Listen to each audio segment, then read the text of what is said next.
फिर फ़ौरन ही अल्लाह को वास्ता दे दिया अल्लाह के नामों का और इस रिलेशन का कि अल्लाह तू तो कमज़ोरों का रब है, मेरे हाल पे रहम फरमा।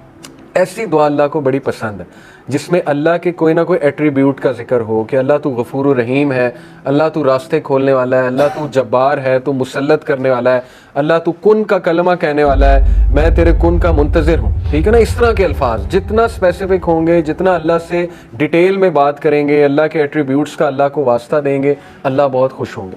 ये तो कई इस पे वाक़यात आते हैं। एक वाक़या आपको सुना भी देता हूँ, ये हिलियतुल औलिया गालिबन एक किताब है, उसमें मेंशन है, ऑथेंटिक वाक़या है कि एक शख्स जो है वो सहरा में अकेला था। ये मेरा ख्याल इब्ने हजर ने गालिबन कोट किया, मे भी मुझे नाम सही से याद नहीं आ रहा, लेकिन एनीवे वाक़या ऑथेंटिक है।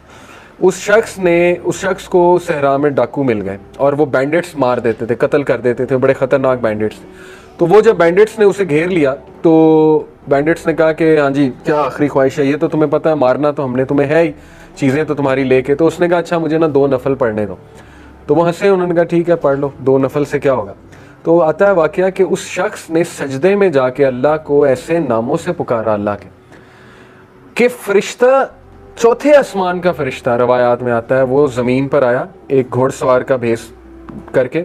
यानी अल्लाह ने जब मदद करनी है तो फिर ऐसे भी कर देता है अल्लाह, जब कोई भी नहीं है फिर अल्लाह है। ठीक है ना, वो आया घोड़सवार बन के और उसने उनको फाइट किया, उनकी गर्दन उड़ा दी, वो जो बैंडिट्स थे। उस शख्स ने पूछा तू कहाँ से आया, तो उसने पूरा बताया कि मैं चौथे आसमान का फरिश्ता हूँ।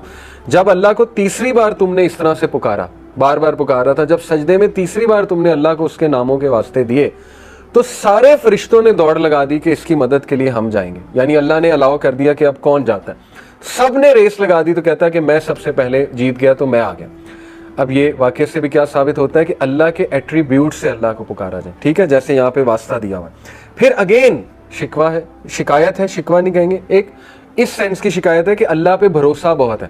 ठीक है ना, अल्लाह पे मान बहुत है। इसलिए ये अल्फाज हैं कि to whom do you leave me with, Allah किसके हवाले करता है मुझे, किसके लिए जो है वो मुझे मैं वीक हो गया हूँ। To somebody who is a stranger that will treat me harshly और to a close relative whom you have given ultimate power over me। Allah क्या तू मुझे उनके हवाले करता है जो स्ट्रेंजर्स हैं, या तू मुझे उनके हवाले करता है जो रिलेटिव मुझसे स्ट्रॉन्गर है। यानी अबू लहब की तरफ इशारा है, क्योंकि अब वो चीफ है बनु हाशिम का, और वो तो नहीं रसूलुल्लाह सल्लल्लाहु अलैहि वसल्लम को एंटर होने देगा मक्का में। तो देखें ये बात भी कर दी, अल्लाह से कुछ नहीं छुपाया कि अल्लाह क्या आप मुझे इनके हवाले कर देंगे। तो देन अगेन ये वो पहले वाला शिकवा है जो किया जा सकता है, पहले वाली आप कह लें शिकायत है जो अल्लाह ताला पे मान की वजह से होती है। फिर फरमाया as long as you are not angry with me then nothing else matters.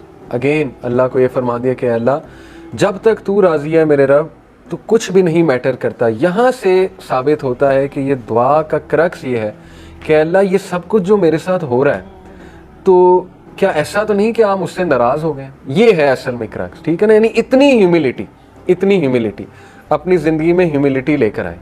हम लोग फजर की नमाज मिस कर देते हैं, फ़र्क ही कोई नहीं पड़ता, ना इस्तगफार की, ना अल्लाह से रुजू किया अल्लाह माफ़ कर दे आज फजर की नमाज निकल गई, कोई रिग्रेट ही नहीं है। ठीक है ना, अंबिया का लेवल देखें, हज़रत नूह ने कितने साल दावा किया, 950 साल, दिन रात लगे रहे, लोगों ने रिजेक्ट किया।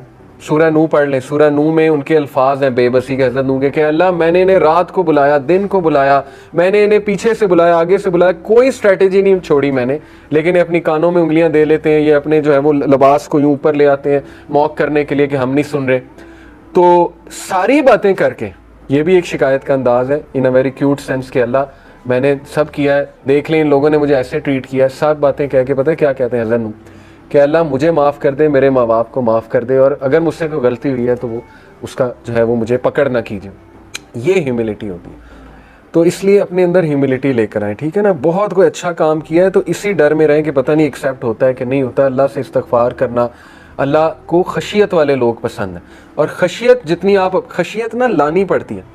लिटरली खशियत, मैंने यहाँ तक उलमा से सुना है कि अगर आपको रोना नहीं आ रहा आप एक्टिंग करना शुरू कर दो किसी बात पे रोने पे, अल्लाह की कोई बात सुनिए, क्या होगा कि खशियत आहिस्ता आहिस्ता इंशाल्लाह आपकी आदत बन जाएगी, वो आती जाएगी आप में। तो ये ऐसे लोग अल्लाह को बहुत पसंद है जो हर क्रेडिट अल्लाह को दें, अल्लाह ताला के आगे झुक जाएं, अल्लाह ताला से माफ़ी तलब करें वगैरह वगैरह। फिर फरमाया except for the fact that your protection from tribulation your ease and comfort is more easy for me.